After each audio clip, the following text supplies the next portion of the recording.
Good morning, readers. I am outside on my patio this morning reading a book. I love to sit out here on rainy days when it's windy. I'm curled up with my blanket. There's my blankie. And my old pug. That's Chloe. You want to say hi, Chloe? That's my old dog. She is 14 and a half years old, and we like to sit out here on rainy mornings and read. So I'm out here this morning reading Runt. So we're going to read some more from our book. Let me see. I didn't put my bookmark in yesterday. I just know we got to chapter 2. So we're talking about yesterday with Runt. Runt meaning small, meaning tiny. And we were talking about whether we would like being called Runt. You know, growing up, sometimes my dad called me Runt because I was the youngest child in the family. So I was thinking a lot about it yesterday as I went through my day, because that's what readers do.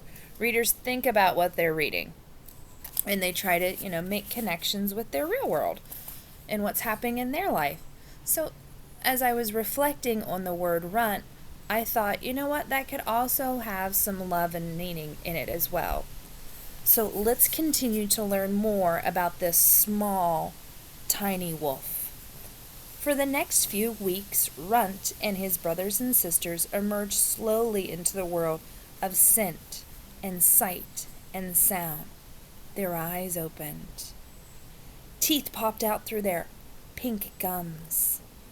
They drank their mother's milk and snuggled against her side to sleep, then woke and drifted to sleep again. Silver rarely left them except to get water, and when she did, she was always back almost before the puppies had recognized her absence. Gradually, they came to be aware of the great black wolf who came often into the den.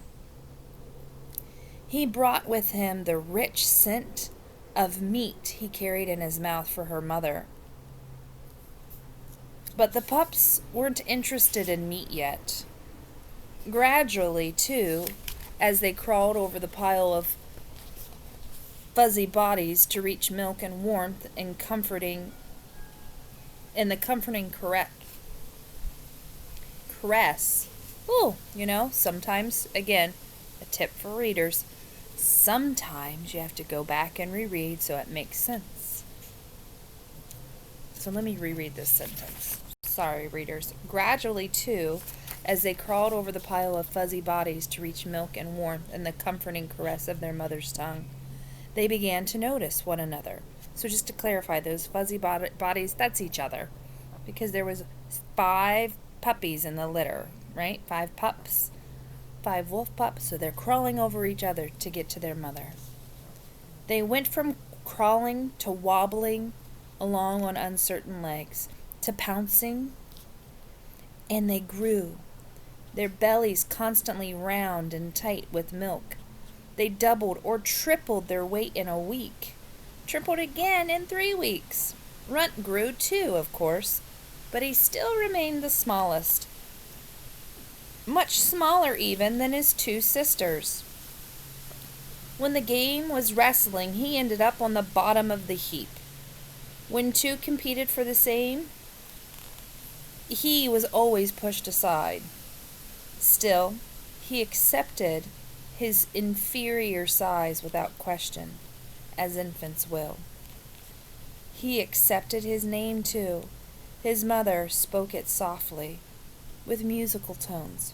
Runt, sweet Runt, my dear little Runt. So when the day finally came for Silver to call the pups from the familiar darkness of the den, he followed without the slightest concern about what the world might hold for such a pup his size. At last, the last to stumble into the dazzle of the spring morning, he paused in the mouth of the den, blinking. All around him, his brothers and sisters tumbled, emitting small yelps of pleasure. Only Runt stood silent, overwhelmed by the wonders spread before him. "What is that, Mother?" he asked at last. "And that, and that, and that, and that." Yeah, what's that mean when he's asking all those questions? What is that, and that, and that, and that, and that? Sounds a lot like what we do when we're becoming familiar with something new. We ask questions about it so we can better understand. "Well, that is the sky," she told him. "And the radiant ball that floated in it, so brilliant he had to turn his face away." Let's think about that. Let's use clues. So she just described the sky, and now she's going to describe something else. So let's use some context to figure out what is she describing next. The brilliant ball that floated in it, so brilliant he had to turn his face away. What do we think that might be? Yeah, it's definitely the sun. Fantastic. The sweet-smelling stuff riffling in the breeze in every direction, that's called grass. And the other sky that stretched out at the bottom of the hill, that was the lake. See? The other sky, because they're both blue and they stretch as far as the eye can see sometimes. Beyond the lake, at the edges of the grassy clearing, spreading away from their den on every side, a wall of darker green rose. So I want you to really take a minute. And sometimes as readers, we visualize the setting.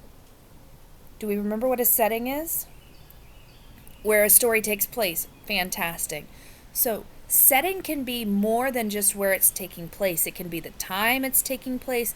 It can be the type of weather that's happening during that time. So in your brain, I want you to think about what it might look like as Runt is coming out of a den. So in your brain, kind of picture what a den looks like. Yeah, I'm picturing kind of like maybe a little cave opening, or maybe they're coming out of like a log or something. In my brain, I'm really picturing like a small cave.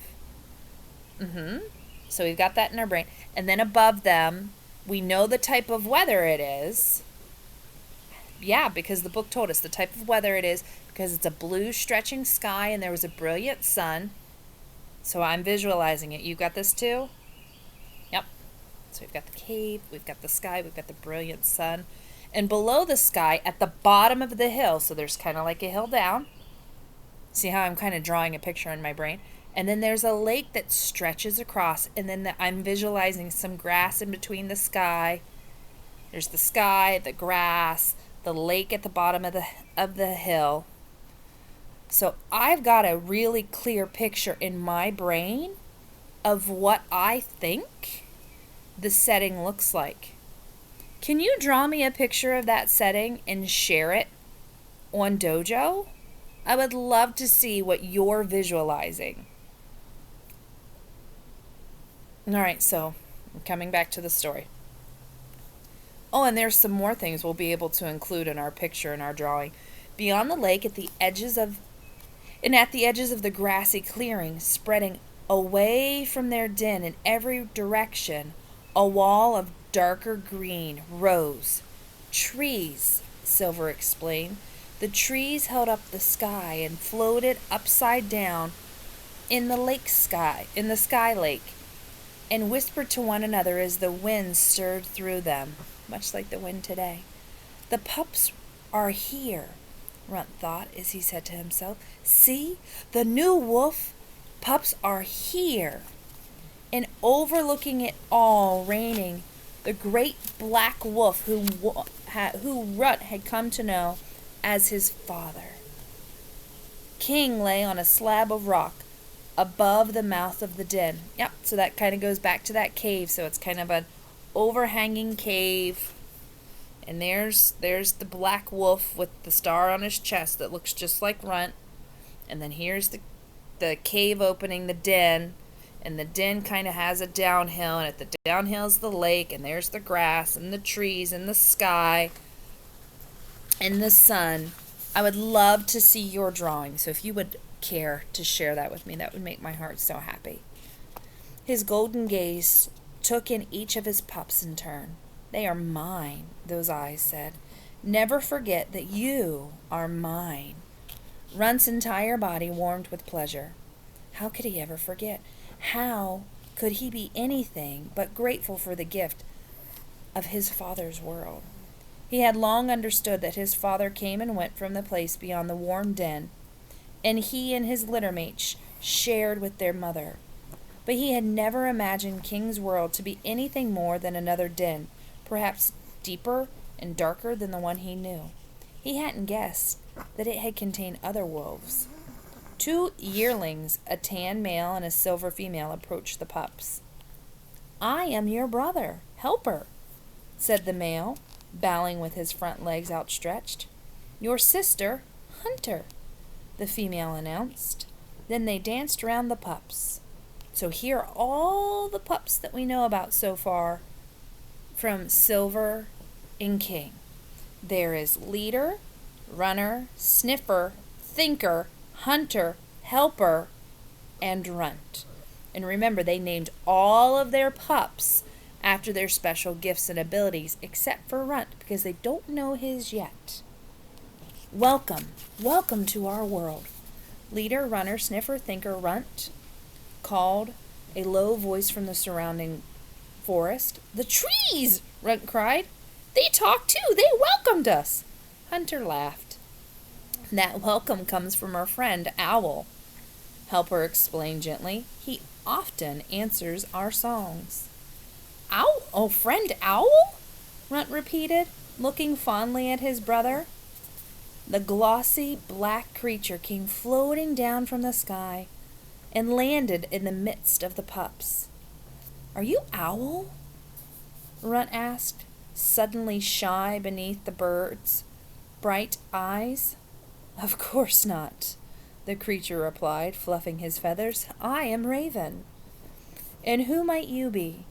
He side-hopped a step or two, moving closer.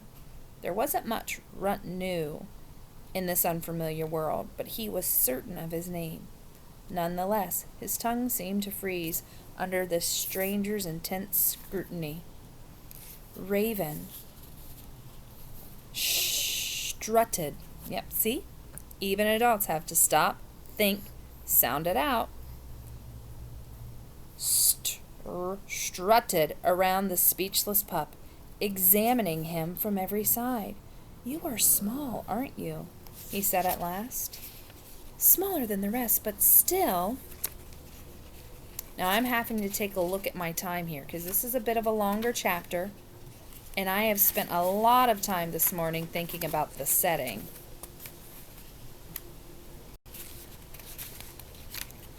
Yeah. So I am going to read the rest of this paragraph about the conversation from Runt and Raven, and then I'm going to stop. "Smaller than the rest, but still..." He tipped his head to one side, considering. "Small can be brave, fierce. Why, I've seen a pair of wrens chase a crow the length of the sky. And a small red squirrel often puts a larger gray squirrel to shame. Brave? Fierce?" Runt hardly knew the meaning of those words, but he liked how they sounded. We're going to pause right there. Brave, fierce. What great adjectives. All right, readers. So again, I'd love to see how you picture the setting of this book inside your brain. And if you would, please share a picture with me on Dojo. All right, see you later.